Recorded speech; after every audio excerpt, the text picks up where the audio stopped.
The Gift of the Magi by O. Henry. Narrated by Jeffrey Lynn Hutchins. $1.87. That was all.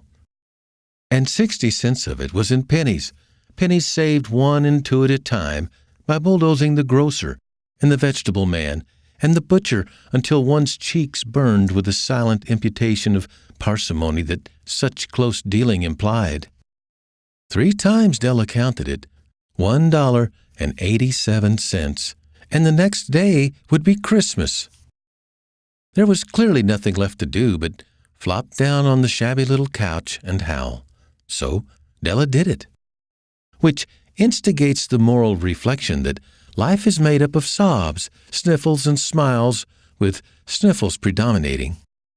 While the mistress of the home is gradually subsiding from the first stage to the second, take a look at the home. A furnished flat at $8 per week. It did not exactly beggar description, but it certainly had that word on the lookout for the mendicancy squad. In the vestibule below was a letter box, into which no letter would go, and an electric button from which no mortal finger could coax a ring. Also, appertaining thereunto was a card bearing the name Mr. James Dillingham Young. The Dillingham had been flung into the breeze during a former period of prosperity, when its possessor was being paid $30 per week. Now, when the income was shrunk to $20, the letters of Dillingham looked blurred, as though they were thinking seriously of contracting into a modest and unassuming D. But whenever Mr. James Dillingham Young came home and reached his flat above, he was called Jim and greatly hugged by Mrs. James Dillingham Young, already introduced to you as Della, which is all very good. Della finished her cry and attended to her cheeks with the powder rag. She stood by the window and looked out dully at a gray cat walking on a gray fence in a gray backyard. Tomorrow would be Christmas Day, and she had only $1.87 with which to buy Jim a present. She had been saving every penny she could for months, with this result. $20 a week doesn't go far. Expenses had been greater than she had calculated. They always are. Only $1.87 to buy a present for Jim. Her Jim. Many a happy hour she had spent planning for something nice for him. Something fine and rare and sterling, something just a little bit near to being worthy of the honor of being owned by Jim. There was a pier glass between the windows of the room. Perhaps you have seen a pier glass in an $8 flat.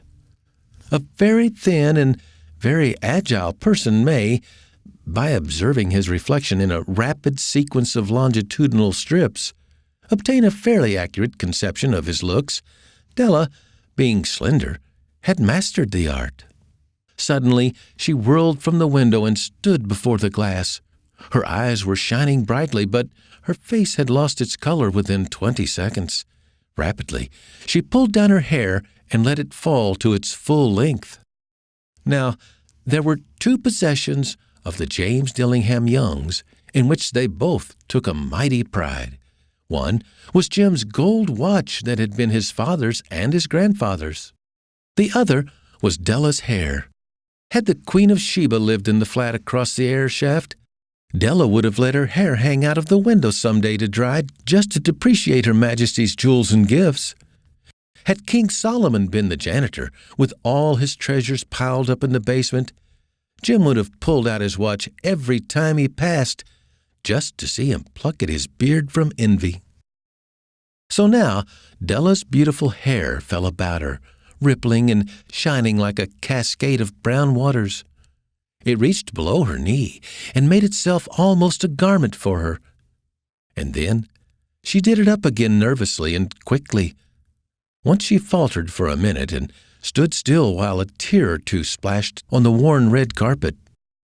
On went her old brown jacket, on went her old brown hat.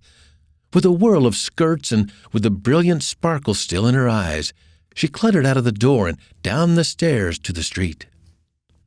Where she stopped, the sign read, Madame Sofroni, hair goods of all kinds.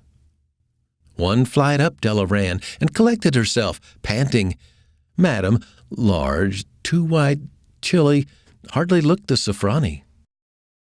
"Will you buy my hair?" asked Della. "I buy hair," said Madame. "Take off your hat and let's have a sight at the looks of it." Down rippled the brown cascade. $20, said Madame, lifting the mass with a practiced hand.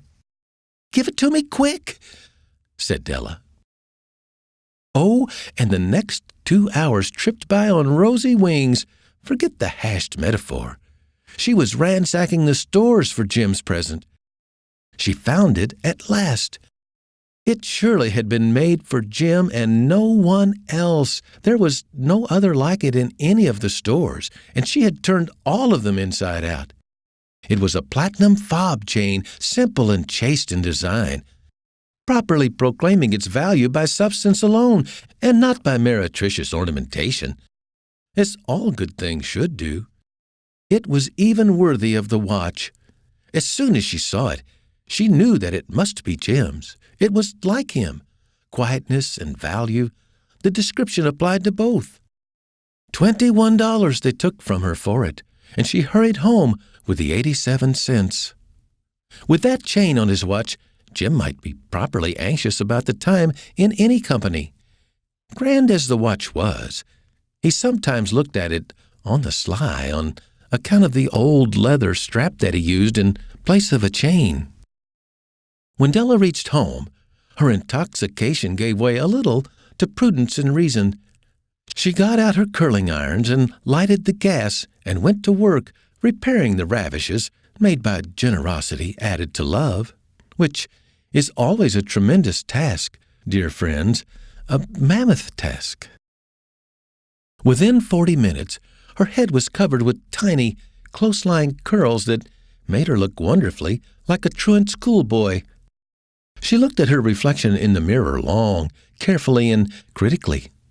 "If Jim doesn't kill me," she said to herself, "before he takes a second look at me, he'll say I look like a Coney Island chorus girl. But what could I do? Oh, what could I do with $1.87? At 7 o'clock, the coffee was made, and the frying pan was on the back of the stove, hot and ready to cook the chops. Jim was never late. Della doubled the fob chain in her hand and sat on the corner of the table near the door that he always entered. Then she heard his step on the stair, way down on the first flight, and she turned white for just a moment. She had a habit of saying little silent prayers about the simplest everyday things, and now she whispered, "Please, God, make him think I am still pretty." The door opened, and Jim stepped in and closed it. He looked thin and very serious. Poor fellow, he was only 22, and to be burdened with the family. He needed a new overcoat, and he was without gloves. Jim stepped inside the door, as immovable as a setter at the scent of quail.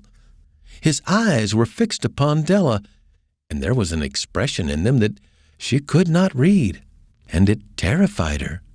It was not anger, nor surprise, nor disapproval, nor horror, nor any of the sentiments that she had been prepared for. He simply stared at her fixedly with that peculiar expression on his face. Della wriggled off the table and went to him. "Jim, darling," she cried, "don't look at me that way. I had my hair cut off and sold it because I couldn't have lived through Christmas without giving you a present. It'll grow out again. You won't mind, will you? I just had to do it. My hair grows awfully fast. Say, Merry Christmas, Jim, and let's be happy. You don't know what a nice, beautiful, nice gift I've got for you." "You've cut off your hair?" Jim asked laboriously, as if he had not arrived at that patent fact yet, even after the hardest mental labor. "Cut it off and sold it," said Della. "Don't you like me just as well anyhow? I'm me without my hair, ain't I?" Jim looked about the room curiously.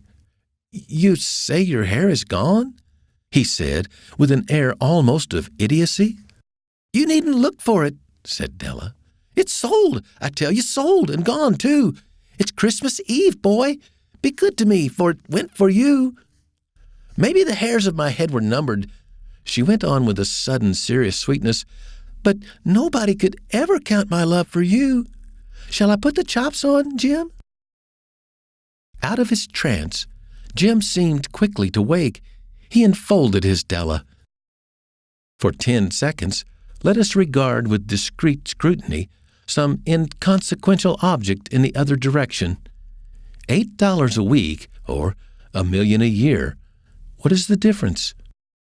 A mathematician or a wit would give you the wrong answer. The Magi brought valuable gifts, but that was not among them. This dark assertion will be illuminated later on. Jim drew a package from his overcoat pocket and threw it upon the table. "Don't make any mistake, Dale," he said, "about me.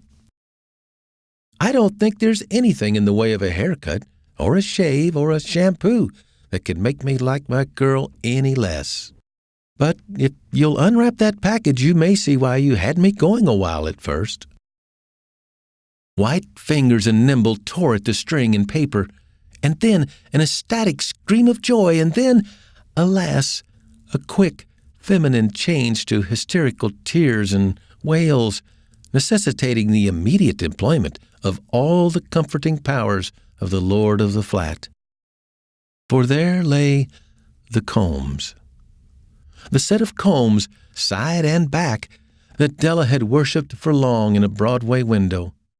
Beautiful combs, pure tortoiseshell with jeweled rims, just the shade to wear in the beautiful vanished hair. They were expensive combs, she knew, and her heart had simply craved and yearned over them without the least hope of possession. And now they were hers. But the tresses that should have adorned the coveted adornments were gone.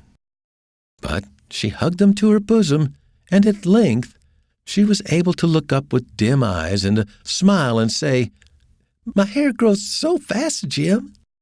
And then Della leaped up like a little singed cat and cried, "Oh, oh!" Jim had not yet seen his beautiful present. She held it out to him eagerly upon her open palm. The dull precious metal seemed to flash with the reflection of her bright and ardent spirit. "Isn't it a dandy, Jim? I hunted all over town to find it. You'll have to look at the time 100 times a day now. Give me your watch. I want to see how it looks on it." Instead of obeying, Jim tumbled down on the couch and put his hand under the back of his head and smiled. "Dell," said he, "let's put our Christmas presents away and keep 'em a while. They're too nice to use just at present. I sold the watch to get the money to buy your combs. And now, suppose you put the chops on." The Magi, as you know, were wise men, wonderfully wise men, who brought gifts to the babe in the manger. They invented the art of giving Christmas presents. Being wise, their gifts were no doubt wise ones, possibly bearing the privilege of exchange in case of duplication. And here I have lamely related to you the uneventful chronicle of 2 foolish children in a flat who most unwisely sacrificed for each other the greatest treasures of their house. But in a last word to the wise, of these days let it be said that of all who give gifts, these 2 were the wisest. Of all who give and receive gifts, such as they are wisest. Everywhere, they are wisest. They are the Magi. The end. This has been The Gift of the Magi by O. Henry, narrated by Jeffrey Lynn Hutchins.